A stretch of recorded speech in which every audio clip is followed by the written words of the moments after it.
Is the screen visible to you? Yes, ma'am. Okay. So in the last class, we have started with the different data types and the variables that is being used in the Java. So we have gone through the bit of the primitive data types, as I told you, which is the most important question that might be asked in your examination, right?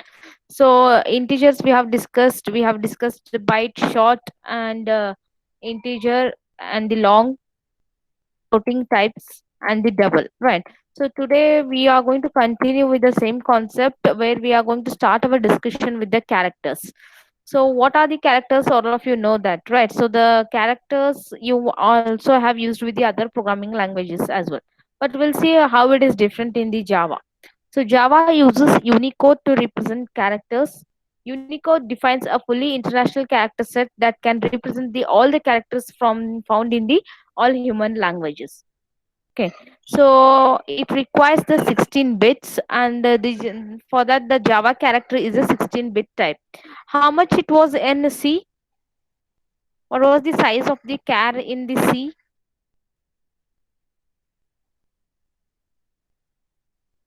What was the size? Sorry,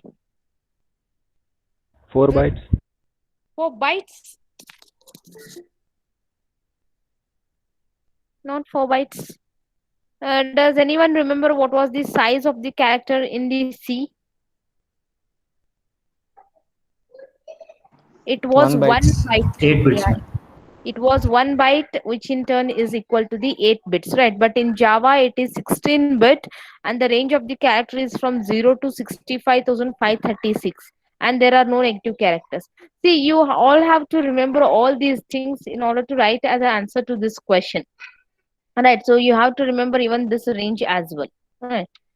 So in turn, it is said that Java uses the Unicode to represent the characters. What is meant by the Unicode? So Unicode is a internationally developed language which is said to cover the all the languages. So that is being supported by the character data type from the Java. Okay. So here is a small example to demonstrate that how you can start using the character data type here. Right. So class start with the class and the main function. So how to define the character data types? The keyword that is used is char, all in lowercase letters, char, followed by the variable names. So as many variables name as you want, right?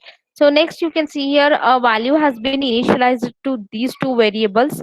ch1 is equal to 88 and ch2 is equal to y, right? So later on, a simple display methods has been used in order to print the values of the ch1 and ch2.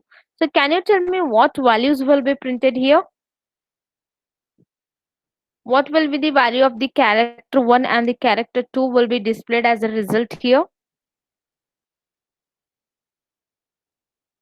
So the first character has been initialized with the value 88, whereas the second variable has been initialized with the value y. Right. So the both the things has been displayed here in order to show the results. So can anyone tell me what will be the values displayed over here?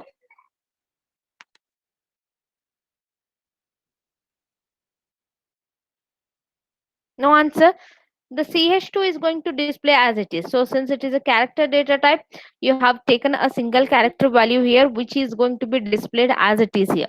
But what for this ch1, since you have initialized an integer value, what value will be considered, because this is a character data type here, right? So what value will be printed as a part of the ch1 here? 89, ma'am. Why is that so? Why 89? Means 88 plus means 1 plus means plus 1 will be added, ma'am. See, one more thing I just want to clarify here. Do concentrate here. Suppose if you are using the plus symbols in the method system.out.println, this is not going to perform any mathematical operation here. Instead, do remember that these plus operators used within the system.out.println is for the concatenation. Don't ever get confused with this thing here. So if you are using the plus operator with the strings, right? So this is a variable, right? So this is a variable for which you want to fetch the value, followed by you have taken the plus symbol, followed by this is a string of this space, and followed by plus and again the variable here. That means these two plus operators, if used between the variables or the strings, it is going to operate as a concatenation operator, not the addition operator. If it is a numeric value or the integer value directly, at the time it might act as a addition operator, but if it is being used between the variables or the strings, it is going to operate as a concatenation here. Okay, so now tell me what might be the value for the ch1 here. X. Why x? Of course, in In the comment, you are written code for X. yeah, I expected this, right? So though I have written a comment over here, code for the x, of course it is going to take x, but can you tell me why the x is considered here? Is Some a address. character address? No, not at all. See, one It's thing is for sure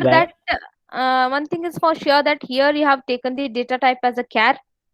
I hope all of you know what is char, right? So it is going to represent a character, just like the int, float, how they represent as an integer or the float. Here, if you are going to take a char, means it is going to represent a character from your keyboard, right?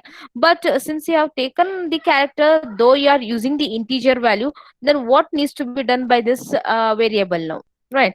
So instead of taking the integer, it has to consider the character itself. Then how does the 88 is going to represent the x? All of you have an idea about the ASCII values? Do you know anything about the ASCII values? ASCII all in caps. yes, ma'am. Right. So what are the ASCII values? What are the ASCII values? Some codes for symbols and letters. See, listen, all of you are at least familiar with all the letters and the keys given in your keyboard of your system, either the laptop or the desktop, isn't it? But as all of you are aware that the machine is going to understand the only the machine language, that is in terms of the bits, right? Zeros and ones, for which everything whatever you are going to handle with the machine needs to be in a numerical form, right? Though you are going to use the a b c d @ symbol, hash symbol, or whatever may be the typeable element that you are going to use from the keyboard, everything needs to be converted to the numeric value from to make it understand as a machine level language, right? But how it has to be done, right? So for that, the ASCII full form is American Standard Code for you just find it out. Even I don't remember what it is. Information Just interchange. information interchange. Very good, thank you. Right. So in this case, it is going to convert, or it is every letter from the keyboard is represented with a unique value which is known as a ASCII. Right from the lowercase letters to the uppercase letters, every letter has a different ASCII value representation. Right. So if you are going to use in this way, suppose if the variable is of a character, and suppose if you are assigning an integer value, so whenever you are trying to display that, by default it is going to consider the ASCII value representation with this integer, because you want a character representation for this number, right? So the ASCII value for this 88 is x, so that is going to be considered for the displaying here. Got an idea? Understood with this example? So it is just to show you that what is the syntax that you have to use in order to define the variables of the character, and how you are going to use them in the program. Okay. So follow to that, the another data type is the booleans. So Java has a primitive type called boolean for the logical values, right? So you are very much aware about the logical values of 0 as 1, right? So it can have only of the two possible values, that is true or false, either 0 or 1. Right. So the same kind, see, even if you do not define any of these data types, and if you are going to use the conditional statements with the conditional operators, by default the result of which will be always in the form of the true or false, though you have not explicitly mentioned the data type as a boolean. So the result of the conditional operators or the statements are going to be in the form of the true or false, right? But in case if you want to use them explicitly in the program, you can also use it with the data type known as a boolean, for which you have only the two values, true or false. So let's say in this example what has been done here. So the class bool test, the main function, and you can see here a variable has been declared of the type boolean, right? So the keyword used for declaring these variables are the boolean. And b has been initialized first with the value false, and then it has been displayed, right? So you can see here the plus operator, again it is going to be operated between a variable and a string. For that the plus is in a concatenation operator here, right? So that means a false will be displayed. You can see the output has been given here. I'm explaining the same thing. You just concentrate here, right? So later on, the b value has been reinitialized, which is going to be replaced by false with the true, and then it is displayed again. It is been printed for which b value is true, right? So followed to that, the same program has been continued here. You can see here the if statement has been used. The conditional statement on b has been used. So only the variable has been passed here. That means the if this is going to be true, that is if the value of the b has been, if it is true, then only this particular statement will be executed. So what is the b value before this if? B value is true before the if condition is been executed. That means this particular statement will be executed, for which it is going to display the result as a this is executed, right? So later on you can see here the again the b value has been changed or overwritten with the value false, and again the if condition has been checked. If of b, that means if of false, that means the result of this if will be false, for which this statement will not be executed, right? So that's why you are not able to see this particular statement, right? So at the last statement of the example, you can see here what has been done. Within the printf statement, you can see here this is a string. Again, 10 is greater than 9 is. So which will be displayed as it is. 10 is greater than 9 is. Now you can see with the concatenation operator here within the brace.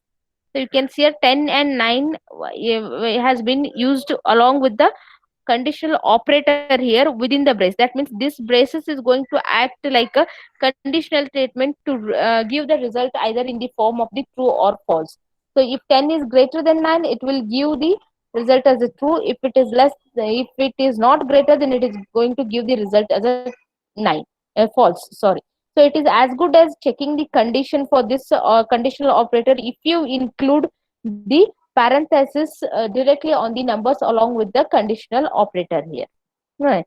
So it is this entire concept has been introduced here just to show that along with, apart from whenever you are not going to use the boolean data type, by default some of the statements are going to give you the result in the form of the true or false, that is if condition or the conditional operator. But explicitly, if at all anywhere if you require to use the boolean values, that is true or false, you can do it using the data type known as a boolean, for which it is going to consider the values only as a true or false. Got an idea? Is it clear? So with this it ends the primitive data types. So how many primitive data types we have discussed so far? How many primitive data types we have discussed so far? Am I audible, right? You people are able to hear correctly or not? Is there any disturbance to you people?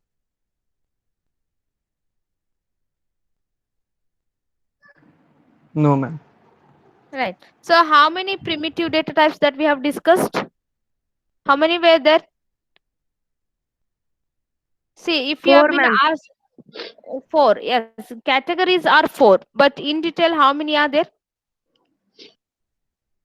8. 8, right? So there are the 8 primitive types.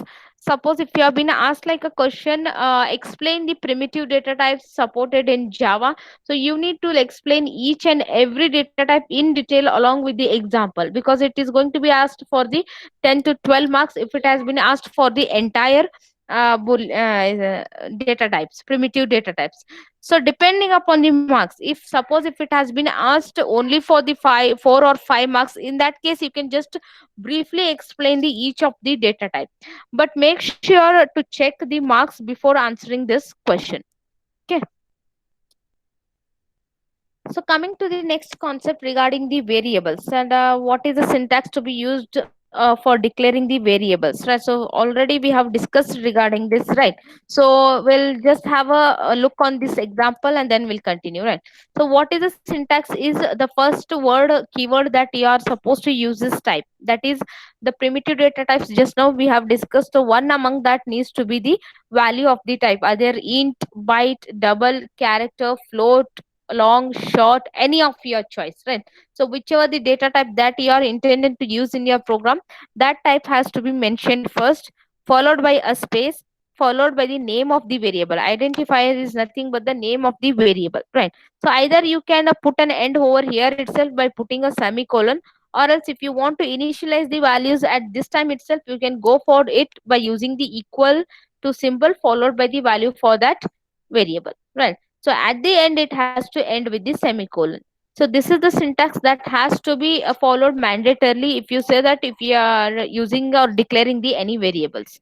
So you can see few examples has been given here. In the first case, when only the declaration of the variables has been done. So how it has been done, you can see here the first the data type is int, followed by the three variables separated by the comma, and at the end it should be mandatorily be semicolon, right? So follow to that, this is the another way if you wish to declare along with the initialization. So even that can also be done. So what you need to do is just the value of the variable equal to the value has to be taken. Suppose if you have more number of the variables or the values, you can do it in the same statement if it is of the same type, separated by the comma at each time. So comma e, which doesn't have value, comma f is equal to 5. At the end, it has to end with the semicolon. Right. So similarly, you can see the byte variable has been declared as a z with the value 22, and the double has been declared with the value 3.14159, and similarly the character has been in declared with the char x is equal to x value, right? So these are the few examples just to demonstrate you that what are the different ways you can consider for declaring and initializing the variables.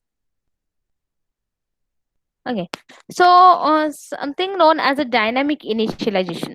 So this is again not a completely new term to you. Right? So you might have come across with this kind of the statements whenever you are writing the any program, specifically including the mathematical operations, right? So we'll see how what this dynamic initialization and which statement among this example is can be considered as a dynamic initialization here. Okay, so you can see here. Under the class or under the main function, two variables has been declared of the type double. A is equal to 3.0, b is equal to 4.0, right? So you can see a double has been used directly on the c variable, which is equal to not any value. Instead here you have the mathematical operation, right? So math is a method, don't worry, this is a package which has the certain mathematical operations or the in built-in functions which is going to be executed here, right? So math dot square root, and to this we are passing these two values, a into a plus b into b. That means the entire value will be evaluated here. So the whatever the result of this expression is going to be outcome, that will be stored as a value into this variable, right? So this is said to be as the dynamic initialization, right? So as compared to this statement where you have directly initialized the values while declaring, here you have declared the variable c, but you have not directly stored any value into it. Instead, you have taken a mathematical operation to be solved here. So whatever will be the result of this expression, that will be stored as a result into this C, which is termed as a dynamic initialization. So whenever you come across into such statements when you are writing the program, so no need to explicitly store it into some variable and then store into the other variable. So you can do it directly, which can be considered as a dynamic initialization over here. Got an idea? So just to show you that this can also be done in the Java programming language, which you might have done in the other programming as well as, right? So it is equivalent to say that double C is equal to A plus B also. Okay. So coming to the next concept, which is known as the scope and the lifetime of the variables. So can anyone tell me what is meant by the scope or the lifetime of the variables? Have you ever come across this word, scope or the lifetime? So this is all related to the variables that that you are going to use in your programs. Okay, so what generally the scope or the lifetime of the variables means? See, my question to you people, one simple question to you people is, whenever you use the any variables into your program, does the memory of that variable is going to be permanent into your system? Does the memory of those variables what you are declaring, or the values what you are storing, suppose if you are using a one integer variable, it is going to consume how much of the memory space? Can anyone tell me?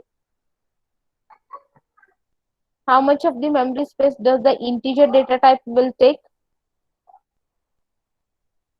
2 bytes, isn't it?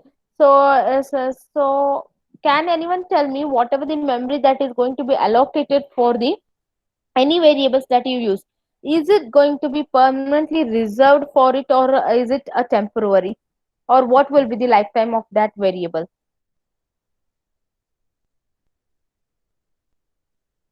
Yes, any one of you, just try it out. Whatever you have understood, you can just tell me. At least you are understanding what I'm trying to convey you people.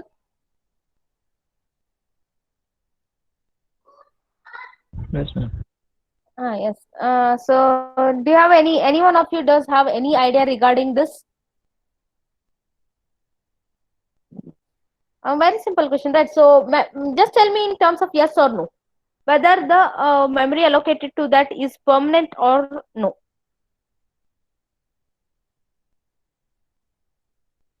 For example, you can see here int x has been declared.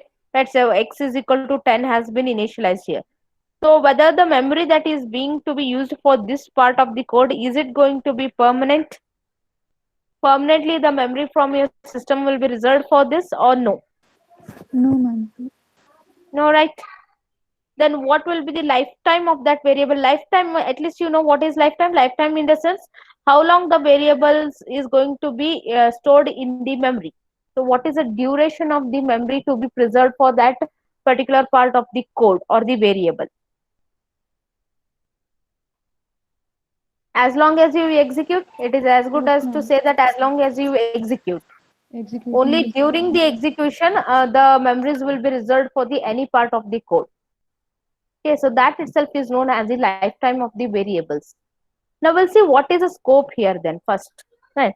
So consider this part of the example where which has been used to demonstrate you to explain the scope of the variables. Right. So first to concentrate here, what are the different variables that has been used in this example and where they have been used. Right. So under the class and under the main function, you have declared the x variable. Right. So x has been initialized with the value 10. Okay. So here you can see the if condition has been used to check if x is equal to 10, and if it is true within this another block, you can see here the if statement block is started from this flower symbol, flower bracket, and which has been closed here.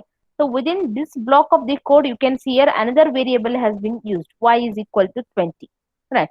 So my question to you people is whether this y variable can be accessed outside here, outside the if block. No, ma'am. No, no, right? Because you have declared y inside the if block means this is locally accessible only here. Instead, this is entirely not at all known to the outside this if block. Right? So what to this x value? Whether you can use this inside the if block, whether this x what you have initialized earlier, whether this can be initialized or used inside the if block. Yes, ma'am. Why is that so? Why y cannot be used outside the if block and why x can be used inside the if block? Where you have declared the x? Main function, right? So whatever the variables that you are going to define immediately inside the main function, that will be accessible to the rest of the functions that you are going to use in the main function here. But whatever you are going to use locally within a sub function, that cannot be used or accessed outside the that function, right? So that is said to be the scope of the variables here. So wherever you are going to declare them, only that part of the code can be used. For example, in this case, x and y can both be used inside the if, but whereas the y cannot be used outside here, right? So y is known only to this block of the statement here. Okay, so you can see here outside, if you are trying to use, even though if you try to use it, you will get an error. So you can see here after the if block has been completed, here assuming that y has been declared already here, so you are going to reinitialize with the value 100, for which you will get an error. Y not known here. So you'll get that y undefined or is not found. Why? Because you have, though you have declared it here, which is the scope of this variable is going to be, the scope of this variable is going to be only this block of the statement. You cannot have the excess of this y outside the if statement, right? But since if x has been declared in the main function, which can be used both within the if as well as the outside the if, anywhere within the main function over there. So this entire concept is going to be termed as the scope of the variables. Got an idea? Yes, ma'am. Okay. So coming to the next thing, what is the lifetime of the variables here, right? So we'll see this example what has been given here to demonstrate the lifetime of a variable, right? So x has been declared here, right? So for loop has been used where you are initializing x is equal to 0 and checking the condition whether x is less than 3, x plus plus, right? So inside this, you can see here y has been declared with a value -1, right? So you are printing the y value, and here you are reassigning that y is equal to 100. So can anyone tell me what will be the output of this part of the program, this part demonstrating the lifetime of a variable?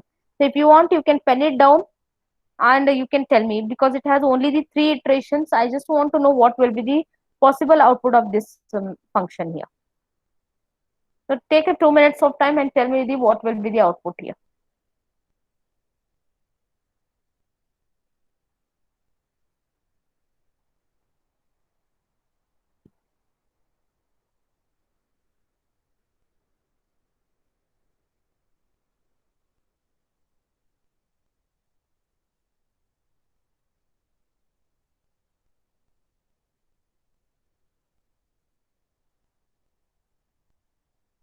What is the output? It's very simple. You need not have to write it down also. Simply you just put a little concentration on this example, you will be able to know the output. Yes? Anyone of you? All the 3 times it will be 100 only. It will be the 100 only. Okay. So any other answers? Any other answer? Anyone? Any others?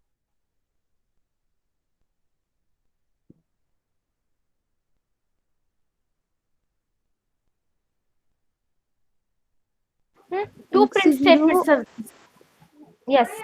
When x is 0, y will be -1. When x 1, 2, y will be 100 only. Well, you just tell me the output, that's it. Two print statements are there within the for loop. So that means 2 times the value will be printed for the each iteration, isn't it? So what will be the output for the 3 times for the, that is 2 statements for the each iteration? Every For time first, it is, every time y is -1, and for second one, every time is y is 100. yes, exactly. Got to know? Every time the first statement is going to display as y is -1, and the second statement is going to be displayed as y is 100. Why is that so? Though you have initialized the y is equal to 100, why can't it take as 100 here itself? Because once you enter into the for loop, again it is going to be reinitialized. That means once you come out of the for loop, the y value will be demolished. The lifetime of this y is going to be only within this block here.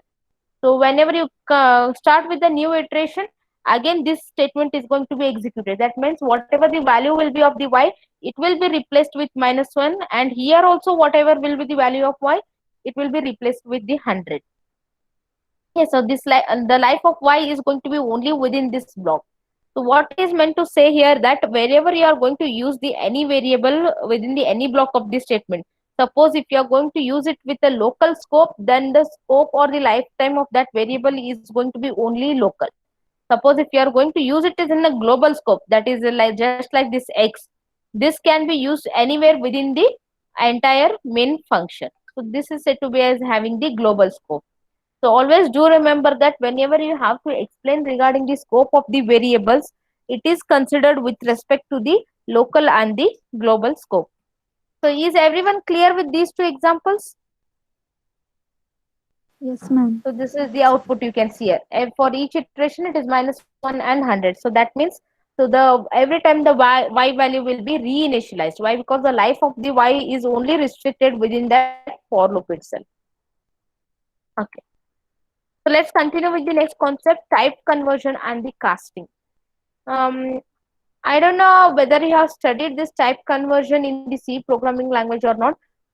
Some of you have messaged me like that you are studying the Python, right? So Python is an core subject to you or elective subject to you people?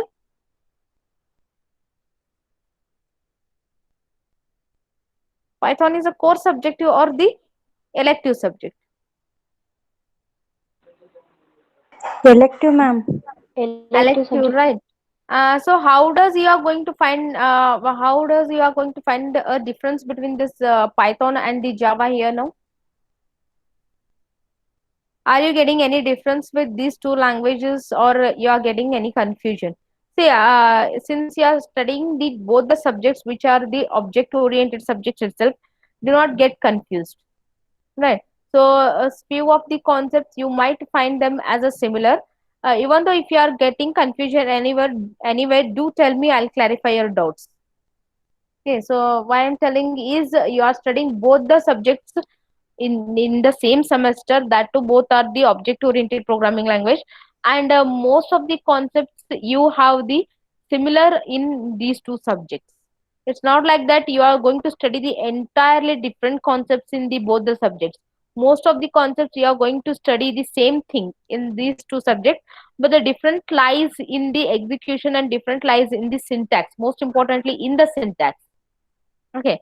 Have you come across any type conversion in the Python till now? I don't know how much syllabus has been covered to you for you, but just for an information, I'm asking you because the type conversion plays a very important role in the Python. Why? Because whatever you read in the Python, everything is read in the form of the string, right? So for that, you have to every time you have to go for the type conversion in the Python.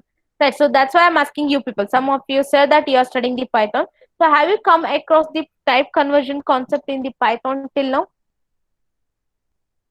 It's just a general discussion. Don't worry, I'm not going to ask you any questions or not going to give you any work on that. So just for a general discussion, I'm asking you, have you come across with the type conversion concept in the Python? Those who are studying. Say yes or no, right? So this is a very simple term. Yes, ma'am. Yes, ma'am. Yes, right. Okay. Now, can anyone tell me what is type conversion then? It's a very simple question. Don't worry. What is the type If conversion you then? want to explicitly convert from one type One of data to type to another another type. type. For example, Yes, yes. right. So why? Because the type conversion plays a very important role in Python is, as I told you. So by default, whatever you read through the keyboard, everything is in the form of a string, no matter whether it is a numeric value or a decimal value, right? So even the all the numeric values are going to be read as a string, for which the type conversion is going to be mandatory in the Python, right? But here in Java, it's not mandatory. Why? Because if you are reading anything through the keyboard, if you are reading integer, it will be integer only. If you are reading the decimal, it will be decimal only. But even though in some of the examples, if you are going to operate between the different data types, at the time you have to go for the type conversion, right? So what is basically the type conversion and the casting is? So explicitly, if the editor or the compiler is not able to convert the values from the one data type to the another data type automatically, in that case you have to explicitly convert them in order to perform the operations smoothly. Okay, so now we'll see in detail what is type conversion and how the type conversion and casting is done in Java. Okay, so when one type of data is assigned to another type of a variable, an automatic type conversion will take place if the following two conditions are met. Right. So in Java, if automatic type conversion has to take place, it has to meet the two conditions. What are those two conditions here? The two types has to be compatible and destination type should be larger than the source type. Larger in the sense in terms of the memory that it is going to consume. So to the destination to which you want to convert, that should have the larger space as compared to the source type. So when such kind of the conversion is going to be done, it is said to be as the widening conversion. See, in Java, the conversion has been categorized or termed with a technical term as a widening conversion and the narrow conversion. So do remember these two terms. Even if it has been asked in the question, you should be able to recall it. Right. So whatever the conversions that you do from the one data to the another automatically, if these two conditions has been met, that concept is termed as a widening conversion here. So what is the example here is, suppose if the integer data type is large enough to hold all the valid byte values. Why? Because the byte space is lesser as compared to the integer. That's why the integer will be able to hold all the byte values. Right. So in that case, you need not have to do any explicit conversion. Instead, automatically the Java will be able to handle it by itself for converting from one value to the another value over there. Right. So there are no, you need to remember one more thing here. There are no automatic conversions from the numeric types to the character boolean. Also, the character and booleans are not compatible to the each other. So though you can do these conversions explicitly by coding, but these kind of conversion, that is from character to boolean or boolean to character or the numeric to the character or boolean, is not done automatically by the Java. So the which can be done automatically by the Java. So the conditions are, they should be compatible, like integer to the byte or integer to the float or float to the integer, or else integer to the double or double to the integer. So in such cases, automatic conversions can be done only when the destination is larger enough than the source type and they are compatible. If they are not compatible, explicit conversion is required, whereas the automatic conversion is not at all done. And this automatic conversion, suppose it is capable of doing the automatic conversions, that is termed as the widening conversions here. Okay, now we'll see how we can do the explicit type conversion, which is said to be as the narrowing conversion. So in simplicity, you just remember that automatic conversion is the widening conversion, whereas the explicit conversion is said to be as the narrowing conversion. Right. So we'll see how it is done here. The conversion will not be performed automatically. Just to consider an example, to assign an integer value to the variable. So can why this conversion is not being an integer to the byte? Why cannot be integer value to be converted to the byte automatically?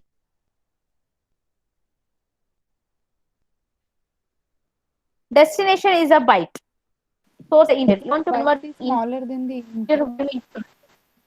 Very good. So byte is smaller than integer. That is what has been given as a condition here, right?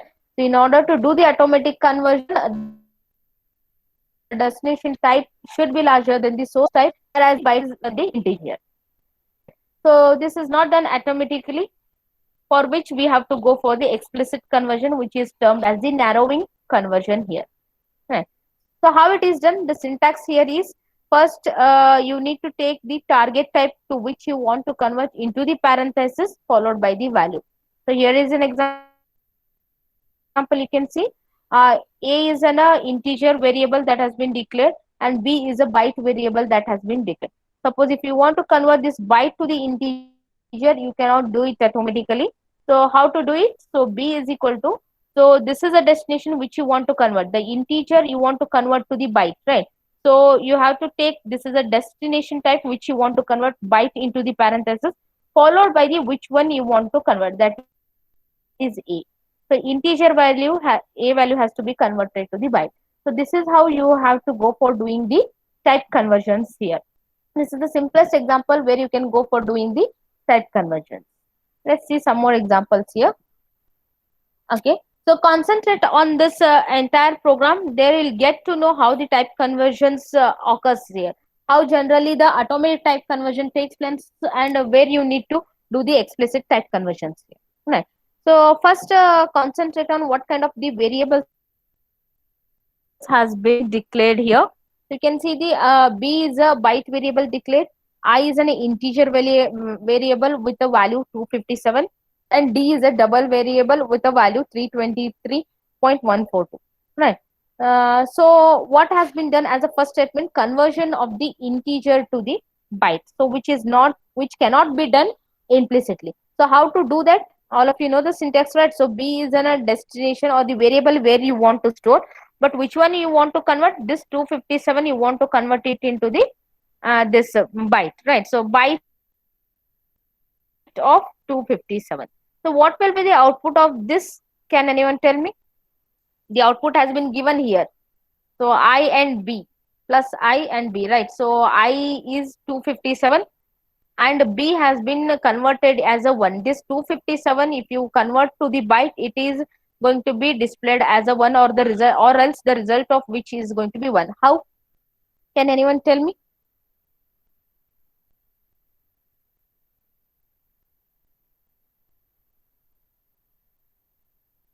Can anyone tell me what is the range of the byte? What is the range of the bytes in the Java? 1 byte, ma'am. 257 What is minus range? minus I'm 128 asking to the range. Yes, minus 127 to 120 plus 128, right? So together, how many possible values can be generated by the byte then? 257. 256. Right, so 0 to 255, it is 256 values can be generated by the bytes, right? So then how does this conversion takes place here? This conversion happens, whatever the value, the integer value that you want to convert to the byte. So 257 modulo the possible values of the bytes is 256. So 257 modulo 256. So what output will be generated by the modulo operator? What output will be generated by the modulo operator? Ma'am, please explain once again, ma'am, that range concept. Range concept, right? So what is the range of the this one? Minus 127 to 128? Right. So if you go through the previous class that I have explained regarding the bytes, the range over there is minus 127 to plus 128 numbers. So how many possible numbers will be generated if you put on add here 127 to 128? So what will be the value? 255. The range of the values are from the, if you consider it as a 255 possible values, it is from the 0 to 255. That means including the 0, so the total values are 266. Got an idea? Sorry, 256. Got an idea? Yes, ma'am. So the range, just to show you, if you not the book or if you are concentrated, you can see it. So the range of the byte is minus 128 to 127. So the values of the bytes can be within this range. It is going to consider the minus 128 values to the plus 127 values, isn't it? So then what will be the total number of the values you can generate it from that 255 values, right? So if you consider together with the 255 values, then it has to be started with the 0 value, including 0 till 255. That means together how much values can be generated by the byte. If you consider it from the 0 range, it is the 256 values. So if you consider one more value over here, so it is the that is one more is nothing but the zeroth value, 0 to 255, which is 256 here. Got an idea? Yes, ma'am. Yes or no? Still Yes, getting ma'am. confusion? See, it's very simple. See, the range is minus 128 to 127, isn't it? So range in the sense it is 0 to minus 128 and it is 0 to 127. Yes or no? Yes, ma'am. So, right. So together, how many values can be generated here? 255. 128 to 127, it is 255. And but we are excluding 0 over there. So if we consider all together, how many values can be generated by the byte data type? 256 values can be generated, isn't it? Yes, ma'am. So in that case,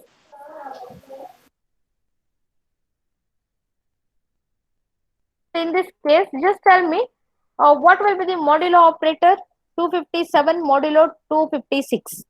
If you are type converting this integer, since I is the integer value here, the value of I will be 257. So if you go for type conversion with the byte, it will be done with the modulus operator by the possible values of the byte, which is 256, isn't it? So what is 257 modulo 256? What does the modulo operator generates? What kind of output the modulo operator generates? Reminder, right? Yes or no? Yes, ma'am. Yes or no? You know about the modulus operator or not? You know about the modulus operator or not? Little bit, ma'am. Not more. Not much. 257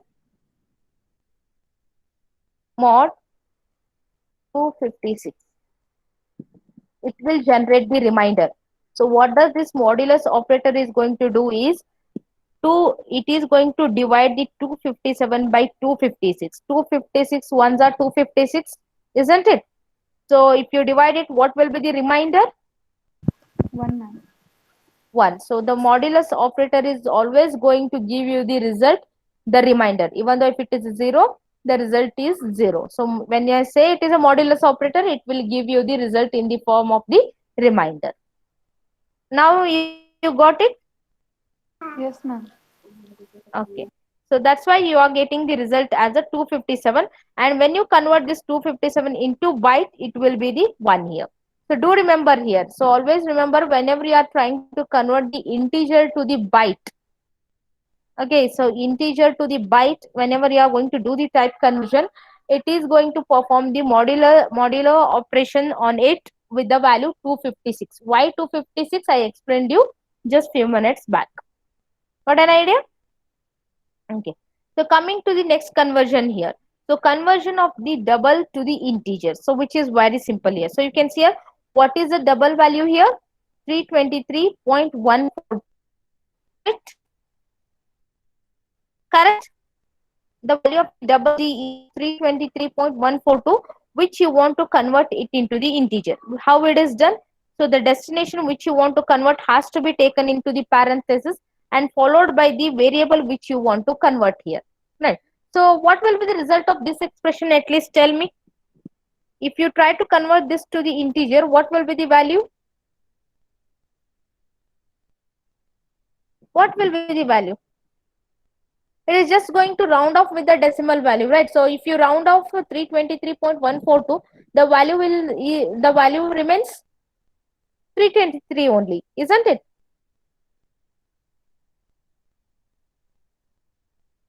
You people are at least following or not? Just tell me. Yes, ma'am. Following. Following, right? No need. I need not have to write it separately, right? So it's very simple concept. So if you round up this floating value, what will be the integer value for this value? 323. 323 only. So that what has been displayed here, 323. You can see the output which you have converted double to the integer. It is 323 only. Right. So coming to the last example here, again a conversion of the double to the byte. So how does it is going to act now? Double is a floating or the decimal value to which you want to convert to the byte. I told you whenever you are going to convert to the byte, it is going to be done modulo operation with the value 256, right? That means first this is going to be converted to the integer and then the modulus operation will be applied. So you only tell me what will be the output of this last function and how you will get that output.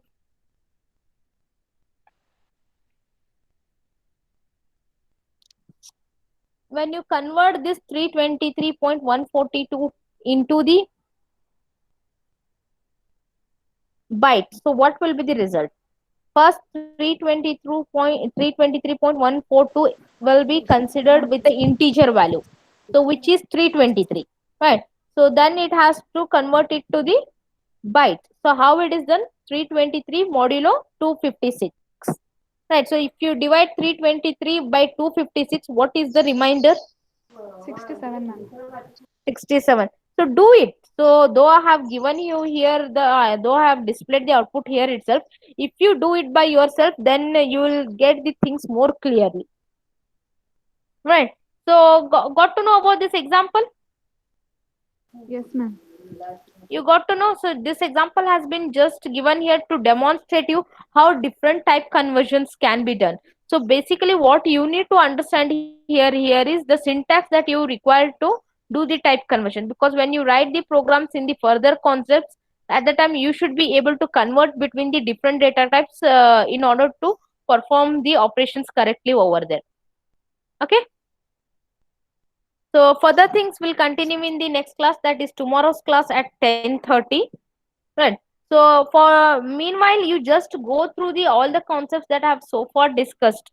Do not just listen to the class and say. So already I have uploaded the book. So I might be discussing only hardly 2 to 3 pages per day from your textbook. Whatever the concept I'm discussing daily, so those concepts are covered from only 2 to 3 pages from your book, which you can read it every day. Then so go through it every day and list down your doubts, and then we can have discussion on your doubts in the next class. Do not just listen to the class and sit idly. Okay. So do you have any doubts for the things so far we have discussed?